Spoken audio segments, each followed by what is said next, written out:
फिर से शुरू करना पड़ेगा। जी सर कर दिए चालू। ठीक है 1 2 3 हाँ। यहाँ पर क्या पढ़ने आए हैं? एमसीबी के आंतरिक भाग। एमसीबी के आंतरिक भाग। ठीक है, तो यहाँ अपन क्या करेंगे? एमसीबी मतलब मिनिएचर सर्किट ब्रेकर। ठीक है ना, मिनिएचर सर्किट ब्रेकर के बारे में यहाँ थ्योरेटिकल प्लस प्रैक्टिकल नॉलेज के बारे में यहाँ पर जानेंगे। यहाँ से दिखाओ, जैसे कि आप चित्र में देख रहे हो बेटा, ठीक है ना, ये है आपका चित्र और ये है आपके पास एमसीबी। तो यदि हम एमसीबी को ऐसे करके पलटा के रखेंगे तो ये इसका चित्र, तो हमने इसको ऐसे रख दिया, मतलब जो हिस्से इस साइड दिख रहे हैं वो कहाँ आ गए? इस साइड। तो आपको समझना है अच्छे से, ठीक है ना। अब इसमें क्या दिया हुआ, फर्स्ट से सबसे पहले क्या दिया हुआ है? Incoming terminal. कैसे ना, इनकमिंग टर्मिनल हो गया। अब जब इनकमिंग टर्मिनल यहाँ पर है तो इसका इनकमिंग टर्मिनल कहाँ हो गया? यहाँ। इनकमिंग टर्मिनल मतलब जो आपकी फेज वायर आ रही है उसकी इनकमिंग यहाँ से होनी चाहिए, ठीक है।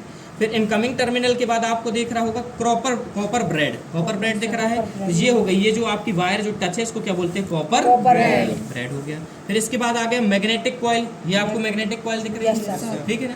फिर मैग्नेटिक कॉइल के बाद आपका ऑन ऑफ स्विच दिख रहा है, तो इसमें ऑन ऑफ स्विच नहीं दिख रहा है, तो ये होता है आपका ऑन ऑफ स्विच। ये हो गया, जैसे होगा तो यहाँ से चालू भी करेंगे और इसको बंद करेंगे, ये ऑन ऑफ स्विच हो गया आपका। फिर यहाँ से आपका आउटगोइंग टर्मिनल दिख रहा है। अब यहाँ पर देखते हैं, यहाँ पर ओपन कॉन्टैक्ट दिया है, तो जब जो ओपन कॉन्टैक्ट था वो जब इस साइड इसमें दिख रहा है तो इसमें कहाँ हो जाएगा? इस साइड।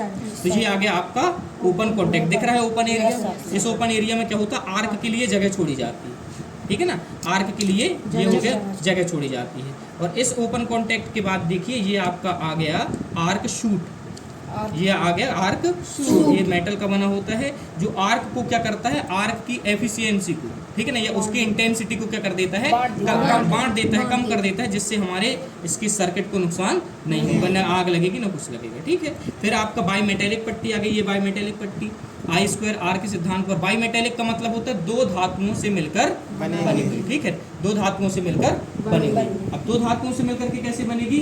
अपन यहाँ पर क्या करते हैं, मैंने अभी बताया कि जो फ्यूज वायर है 10 प्लस लेड की बनी होती है। दो धातुओं की एक अपन ने क्या बना ली? मिश्र धातु बना ली। यहाँ पर भी एक ये जो बाई मेटेलिक पट्टी होती है दो धातुओं करके बनी होती है।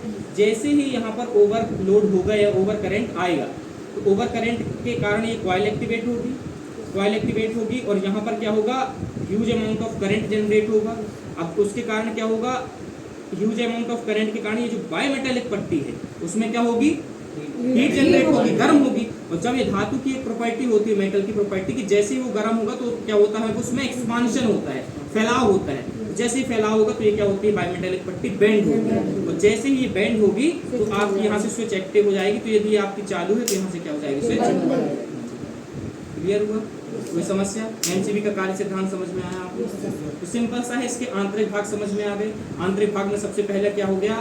आने वाला टर्मिनल जिसको अपन इनकमिंग टर्मिनल बोलते हैं। फिर ये कॉपर ब्रेड हो गया, फिर मैग्नेटिक कॉइल हो गया, फिर ऑन ऑफ स्विच हो गई, यहाँ पर आर्क शूट हो गया, आउटगोइंग टर्मिनल हो गया, और यहाँ पर क्या हो गया? ओपन कॉन्टैक्ट जो ओपन एरिया होता है। और ये मेन हो गई बाईमेटेलिक पट्टी। बस इतने हैं, हर बार एग्जाम में आता है तो आपको एग्जाम के हिसाब से भी और एमसीबी की कार्य। एमसीबी ये है, आपको एमसीबी कनेक्ट करना है जाके, ठीक है। तो देखो सीधी सी बात है, यदि कहीं आपको साइन समझ में ना आ रहा है कि हमको सीधा कैसे लगाना, तो देखो सीधी सी बात है, ये रोशनी लिखा हुआ है, इसमें कंपनी का नाम है और सारी रेटिंग्स दी हुई, मतलब ये ऐसे ही लगेगी। आप इसको सीधे ऐसे कनेक्ट करेंगे, ठीक है ना।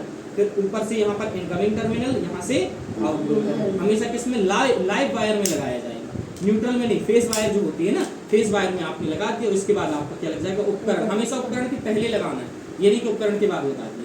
उपकरण के पहले लगा, यदि उपकरण में थोड़ा सी भी खराबी हो तो ये अपने आप क्या हो जाएगा? ये अपने आप जैसे भी करंट को जैसे ही आपने फॉल्ट को क्या किया? अलग किया, या फॉल्ट वहां से क्या हो गया? शॉर्ट आउट हो गया, तो फिर आप इसको सीधे ऐसे उठा दीजिए, आपको लाइट चल जाएगी।